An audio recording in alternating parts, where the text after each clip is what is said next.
Hi there, my name is Erica from the blog thesimplehomeplace.com, and today I'm going to show you how to make some really simple clay garden markers.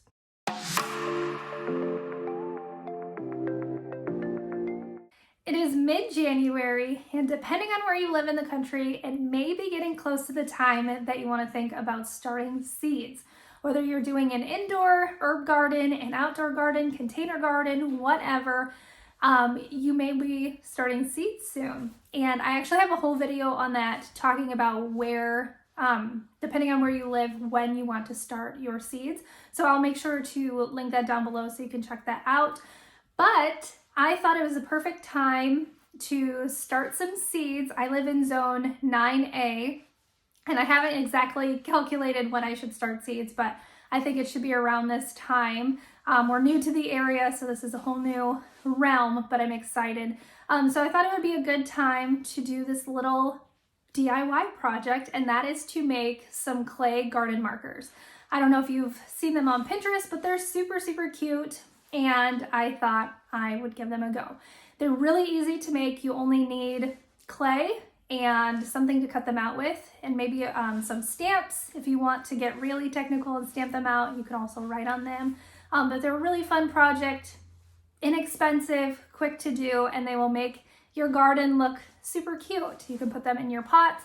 They could go in an in-ground garden if you want. You probably would want something a little more stable, but you could do it. So I want to show you how to do that. I also have a blog post, so if you want to see more step-by-step, I will make sure to link that down below as well. But without further ado, let's get started. All right, so for this project, you need some oven bake polymer clay, and I got mine at Michael's. I will leave a link down in the description for one that I found on Amazon, but really you can get it anywhere. Shop the sales if you want to make it even cheaper, but it's pretty inexpensive. But when you get it, it is pretty hard, so cut yourself off a chunk and then knead it in your hands, get it nice and warm and pliable, and it'll be easy to roll out. I am rolling this out on a cutting mat that I use for sewing, and then I've just taped down some parchment paper. It's not the most ideal thing because the parchment paper does shift around, but I have found that this clay can stick, and so you don't really want it sticking to your surface depending on what it is. And you'll see me flipping it over after every time that I roll it out, and again, that is just to prevent it from sticking to that surface. And if there is any air bubbles or anything like that, this is when you would want to get those out. So use something sharp, your fingernail, whatever, to get those out, and then continue rolling until you have rolled it to about 1/4 of an inch. And then you're going to take a straight edge, a ruler, whatever you got. You could freehand it, you could use some cookie cutters, you could do whatever shape you want, be creative with it. But I'm just going to do a plain rectangle that is about 3/4 of an inch wide, and then it'll be about 6 inches after we have completed it. So right now I'm just going to cut that out, and I will be back to tell you more in a second.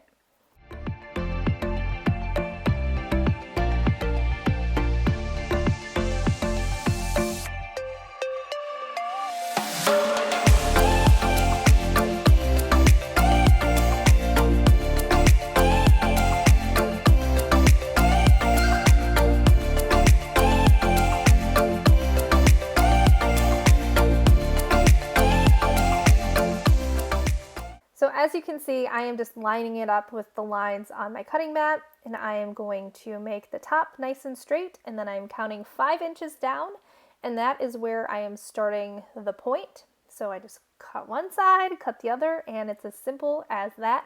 Again, you can make it any shape that you'd like. I find that this 6-inch length is really good. So if you are using a cookie cutter or something like that, you'll want to make sure there's at least a point where you can stick it into your soil. Now we are moving on to the decorating portion, and here I am using some rubber stamps to just stamp in some different plant names. And you don't have to do this. You could use metal stamps, you could use a little toothpick, you could put an imprint of a leaf, you could do whatever you want. You can leave them plain even, bake them off, and then you can write with a permanent marker. You can do whatever you want. Then you just want to bake them according to the instructions that are on your package. Mine was 275 for about 30 minutes, and all done. I decided to paint mine. You could leave them plain. You could do whatever you want, like I said, but I think they turned out really cute. And since I'll be starting some seeds, I thought I would start some with you here and utilize one of my new markers. And I am super excited. I think that they will just give a cute little touch and are a little more fun than what I usually use.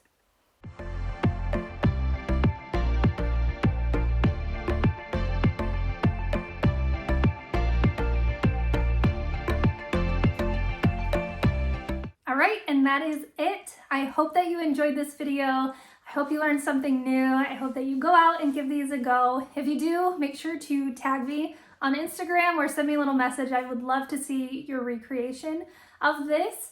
And like I said, I will have the blog post linked down below if you want to see step-by-step instructions, if you'd rather read them out, print them out, whatever you would like. But again, thank you so much for watching. If you liked this video and want to see more, be sure to give the video a thumbs up and subscribe to my channel so you can see more videos like this. Anyway, I hope you have a wonderful rest of your day and thanks for watching.